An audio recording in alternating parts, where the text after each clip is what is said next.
We'll now continue with unit planning from Chapter 10, Podcast 2.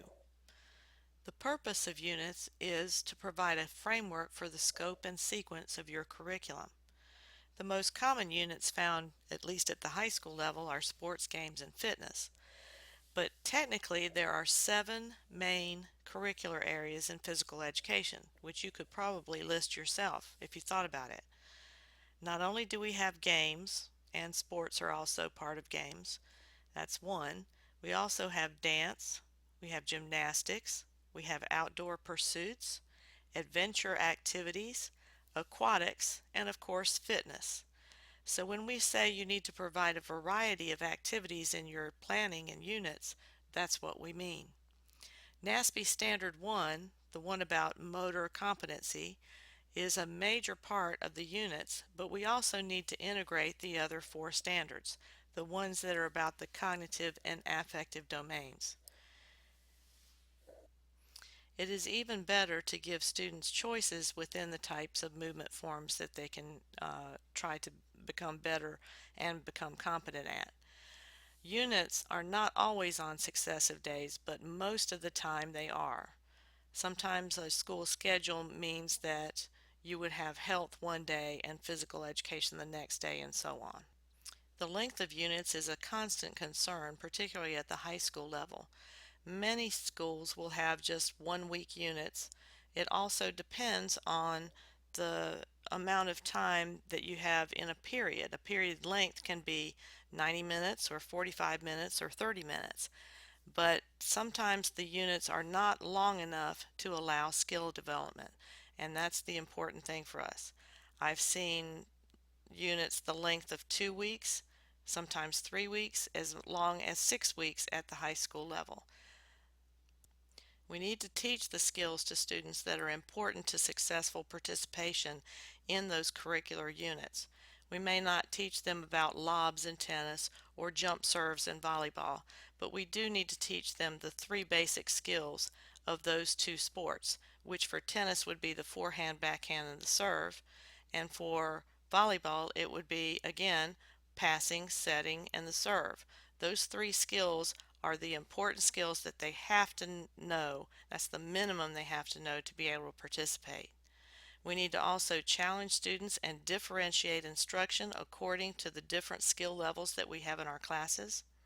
It's important to know that good units in our curriculum assist in developing a positive attitude toward activity. Someone who feels that they're competent at an activity is likely to participate later on in life. It's not good to expose students to just short units of instruction without developing any type of skill competence. All that does is gets them to be more frustrated and bored because they usually go from individual skills, basic skills, straight to gameplay, and that's very frustrating and boring for them. Also, in short units, many times students are not held accountable for learning anything. They aren't assessed on their learning, or they don't have to be accountable for what they've learned in that unit.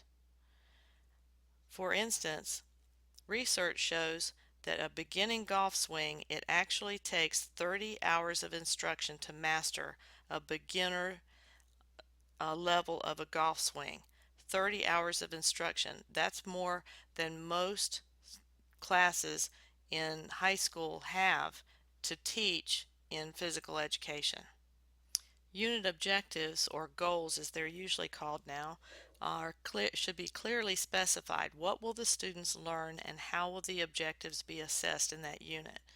Unit objectives or goals versus lesson objectives, they're pretty much written the same way, except for the unit objectives or goals usually have the criterion is not quite as specific.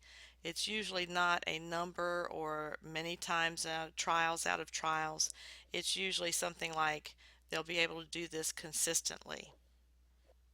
Specific learning experiences within a unit are what you are specially going to emphasize for each unit. There are many teaching decisions that go into forming a unit. One is the amount of time that you're going to have for the unit. Longer units usually mean more learning.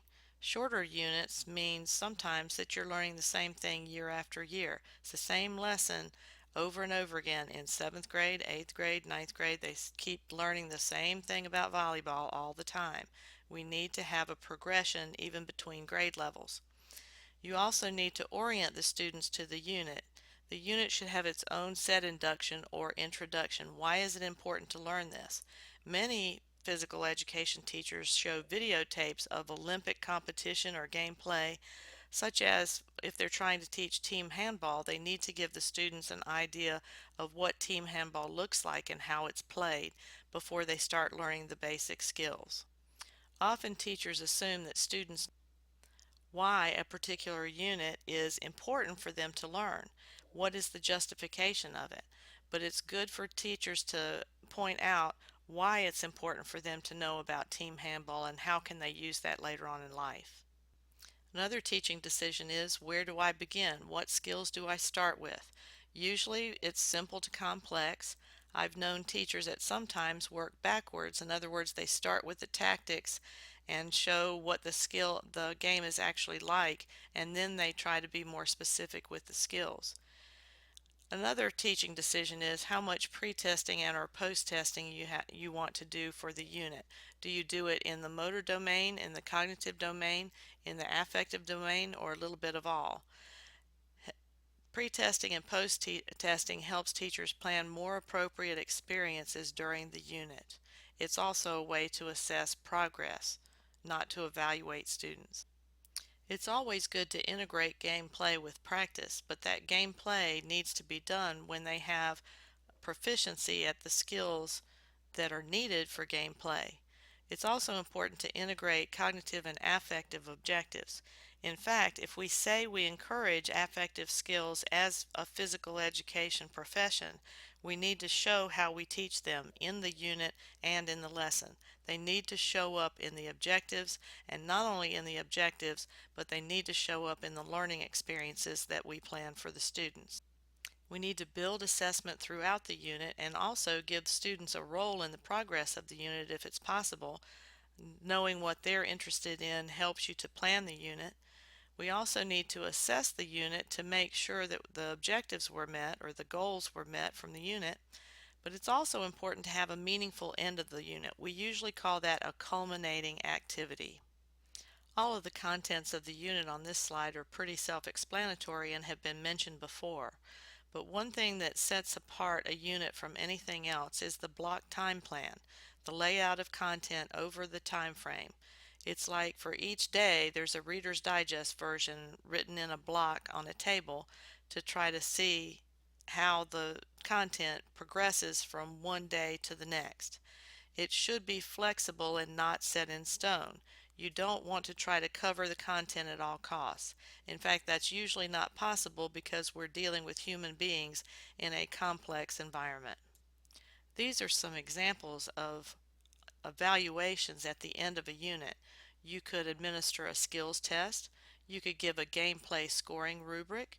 You could administer a knowledge test. You could have a student self-assessment of their skill in play during games.